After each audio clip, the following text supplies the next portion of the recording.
Good afternoon, everyone. This is one of an example of Fibonacci. A cactus. Why cactus? We see that this cactus can be an example of Fibonacci sequence. Here's why. When you look at the top, there's a pattern like Fibonacci sequence. Ang isa sa mga napili po naming example for Fibonacci pattern is onion po. This one po.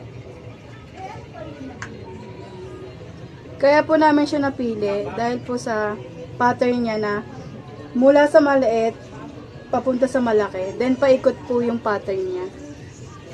Thank you po. You also choose is water.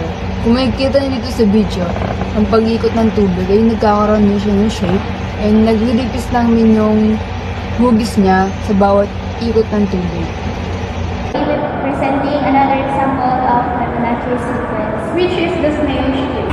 This shell have a spiral pattern that follows the Fibonacci sequence. Each chamber of the shell expands in size according to the Fibonacci sequence, resulting in a visually appealing spiral. Good day everyone, my name is Macready Joseph from Group 1. And I'm Rica Gallego, also from Group 1. And today we're going to show you some example of Fibonacci sequence. And today we're having a rose here showing an example of Fibonacci sequence.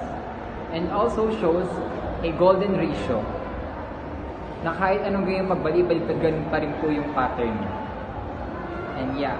Yun lang. Thank you. Jenny Robert.